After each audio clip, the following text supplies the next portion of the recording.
In the low, wind-flattened lands of East Anglia, where the reeds whisper along the marshes, and the sky stretches too wide and too empty, there walks a thin, older than memory. They call him Black Shuck. Some say the name comes from the old Anglo-Saxon word skukka, meaning demon. Others simply call him Old Shuck. But no matter the name, the description rarely changes. A great black dog, as large as a calf, shaggy as storm cloud wool, with eyes only one, sometimes two, burning red like coals in a peat fire. And when he passes, the air grows colder.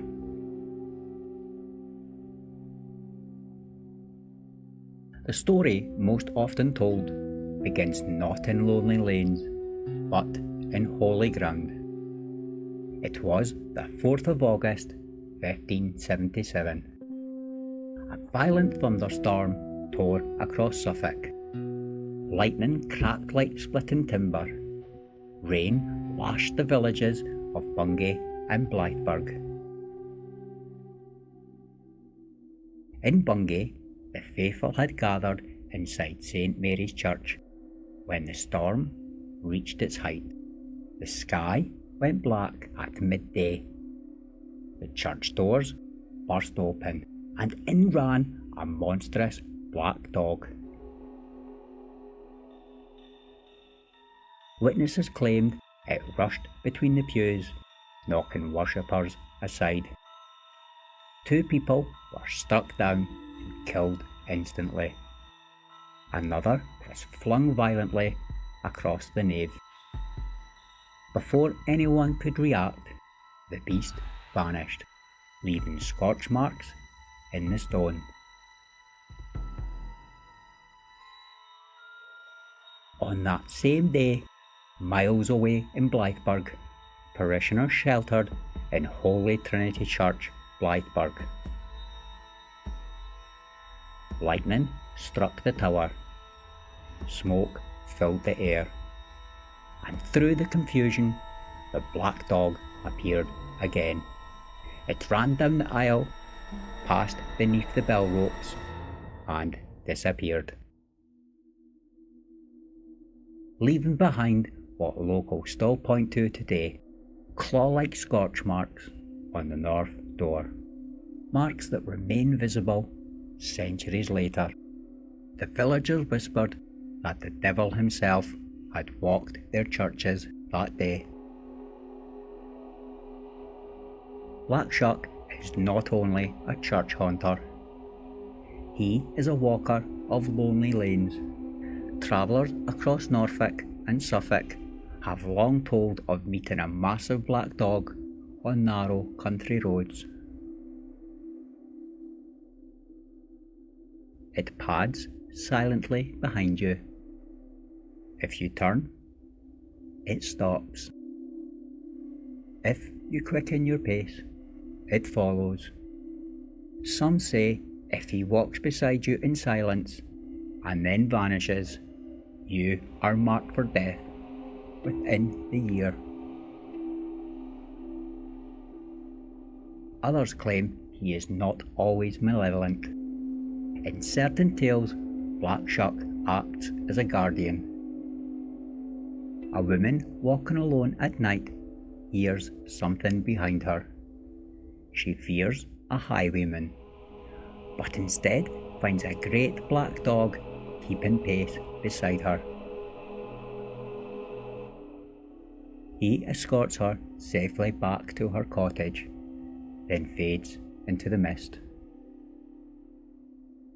Is he a death omen or protector? No two accounts quite agree. Along the East Anglian coast, particularly near Great Yarmouth, fishermen spoke of seeing a huge black hound standing atop the cliffs before storms. They said if you saw him staring out over the North Sea, you did not sail that night, because a storm would follow. Some swear they saw him walking along the shoreline without leaving footprints. Others claimed he could pass straight through hedgerows. One man reportedly tried to strike the animal with a stick, only for it to dissolve into smoke. Unlike other phantom black dog legends across Britain, and they are many, Black Shuck often has a single eye set in the middle of his forehead. It glows, not like reflected light, but like something lit from within. In older accounts, the eye was described as big as a saucer, a terrible, fixed, knowing eye. There is something deeply unsettling about that detail, because a creature with two eyes may look, but a creature with one eye stares. You might think the legend faded with the 16th century. It did not. In 1962, a man driving near Bungay reported seeing a large black dog standing in the road. As he braked, it vanished.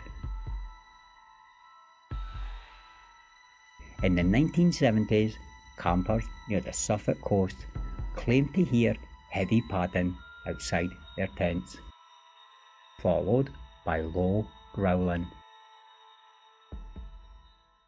In 2014, archaeologists excavating the ruins of an abbey in Leiston discovered the skeleton of a large dog buried within the grounds.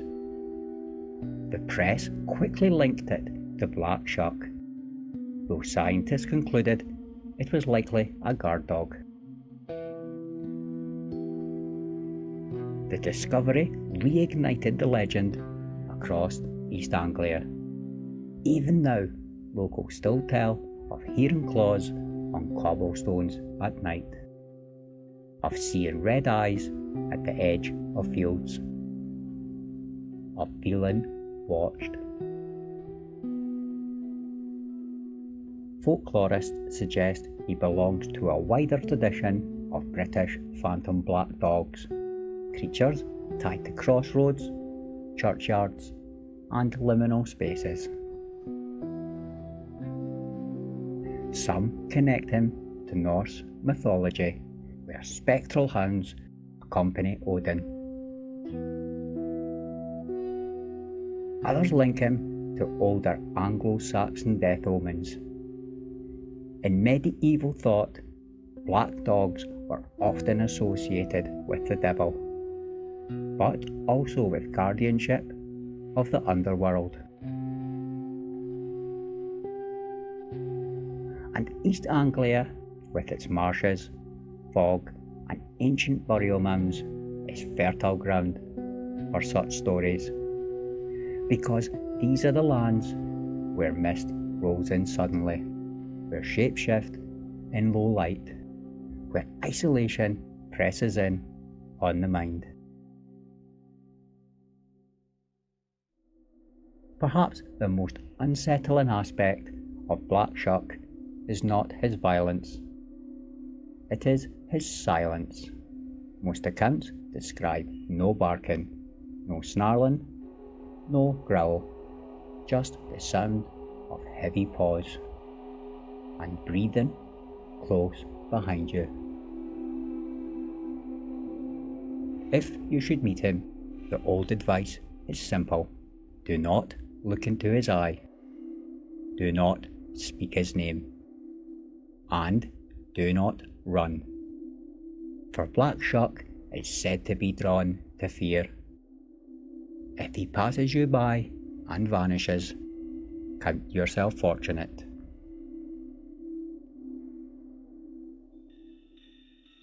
If he walks beside you, listen carefully to your heartbeat. because the old people say when you hear paws on the road behind you in East Anglia, it is already too late to wonder what they belong to.